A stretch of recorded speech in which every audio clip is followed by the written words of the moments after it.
And we start with that story of the Good Party. And the party says that it has approached the Hawks with 26 names and evidence of people who allegedly instigated the recent violence that was seen in Gauteng and KwaZulu-Natal. The civil unrest left 330 people dead and thousands of businesses looted or destroyed in both provinces. And the party secretary general, that's the Good Party Secretary General Brett Herron, says that the evidence was gathered from 3 WhatsApp groups which were central to the organization of the unrest. And Brett Herron joins us now. Brett, good afternoon. Thanks for speaking to us. Good afternoon, Sakina. So, firstly, this information, where did you find it? Well, Sakina, it was sent to me or given to me by members of the ANC, actually, people who were on the group, and with the supporting audio-visual material, and the people who gave it to me did not want to use it or play or hand it over because they didn't want to get accused of playing factional battles within the ANC. So they gave it to me. I had to assess it because obviously there are factional battles within the ANC, and we do not, as the Good Party, need to be part of those battles. So I had to consider the evidence that was given to me to see whether it was credible and then decide what I needed to do with it. And I came to the conclusion that this was evidence that needed to be investigated by the law enforcement authorities, and I made contact with the head of crimes against the state in the Western Cape. Britt, you've said that the content of these WhatsApp groups and the supporting audio-visual material is explosive and shocking. Can you tell us a little bit more about that? So, I mean, I was given access to 3 WhatsApp groups. The first one is called the eThekwini Shutdown Group, and it was set up on the morning of the 8th of July. And if you recall, former President Zuma handed himself in and was incarcerated late in the evening on the 7th of July. So that group was set up on the morning of the 8th of July, and the first posting in that group was, Comrades, we're going to shut down Bayhead, and I grew up in Durban, so I understand Bayhead to mean the harbour area. There was a recipe for a petrol bomb and how you detonate it. So it was, get matches, get petrol, make a bomb, detonate it, make things burn, then make sure you're not caught. There was let's bomb every police station, every court and every prison.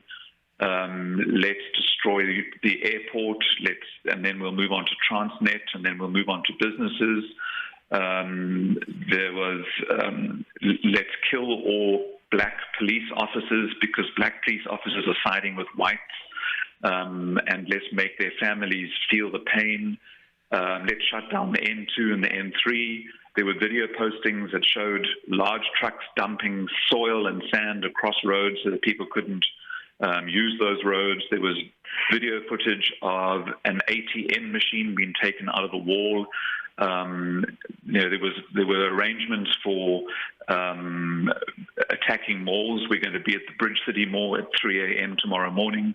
So it's quite shocking information in these WhatsApp groups, and information that doesn't belong to me and must certainly be investigated. And, I was looking at it, for example, just for the benefit of our listeners.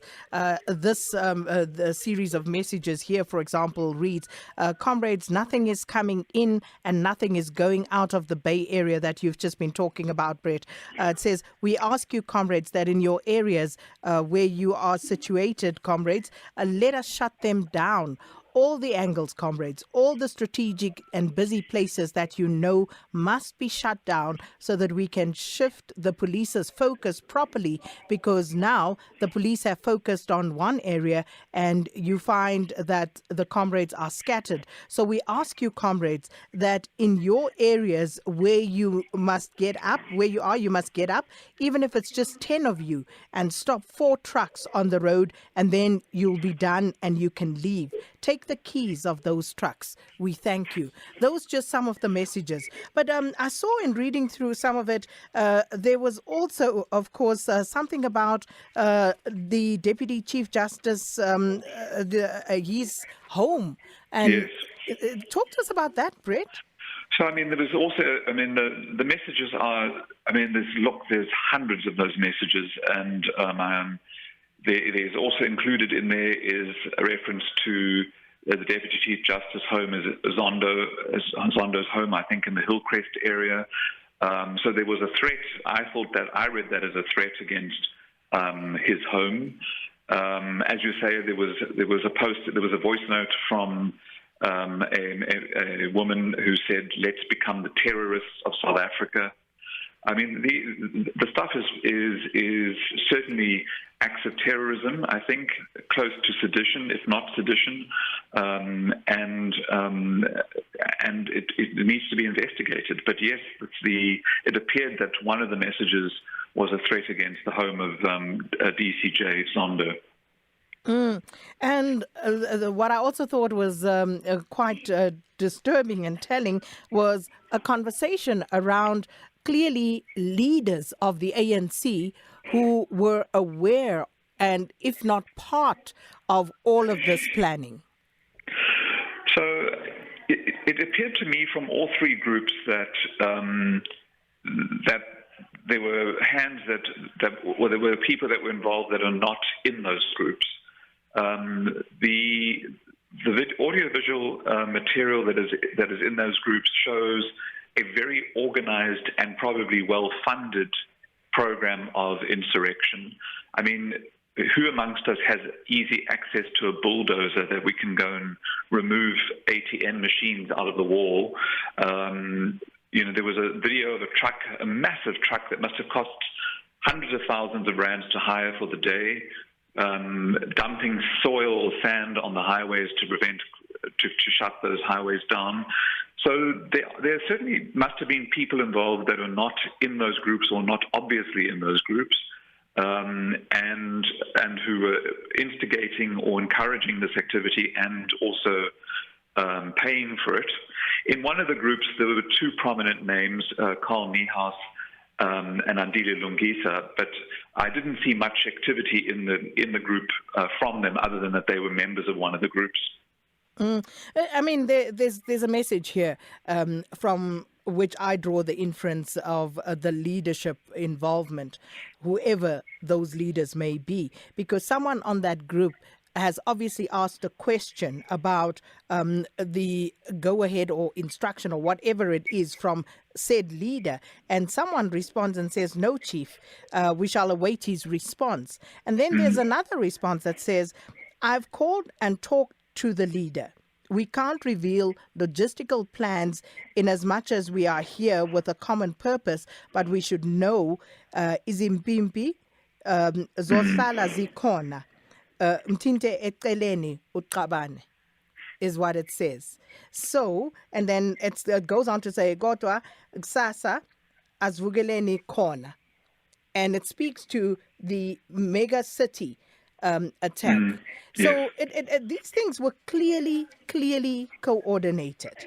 No, I agree. I think the evidence in these WhatsApp groups supports the theory or the suggestion that these attacks were well orchestrated. And as I say, I think the visual material and the video material shows probably well funded, because I referred to that truck that was hired. The truck is massive.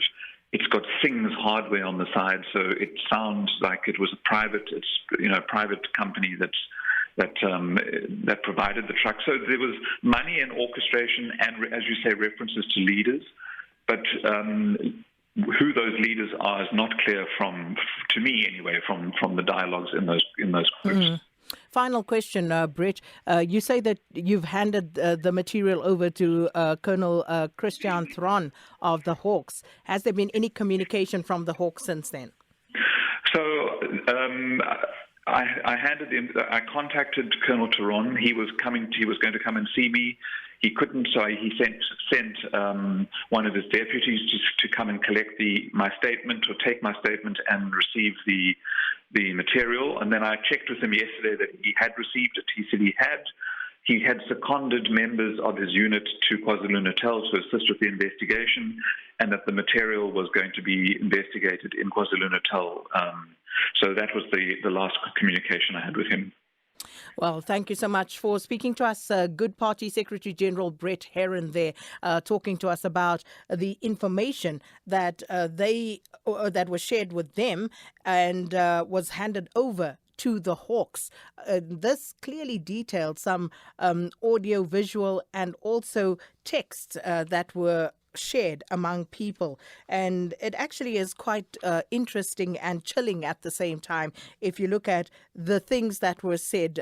The sort of organization and exactly those places were the places that were looted. Things happened almost exactly as was set out here. So as Spiwo asks, I've just seen Spiwo's message. Spiwo says, I don't understand why the police are so slow in hauling out all of these thugs. What is even worse is that thousands of them still continue on platforms like Twitter to drive the same hatred against DCJ Zondo or people criticizing Zuma. And I'm just going to try and page through again here, and later on I'll tell you exactly the message in reference to the DCJ's home, because it was basically something to the effect that there was obviously a plan to attack his home, and the person couldn't quite verify whether it was carried out or not. I'll try and page through it and find that precise message if I can before the end of the show.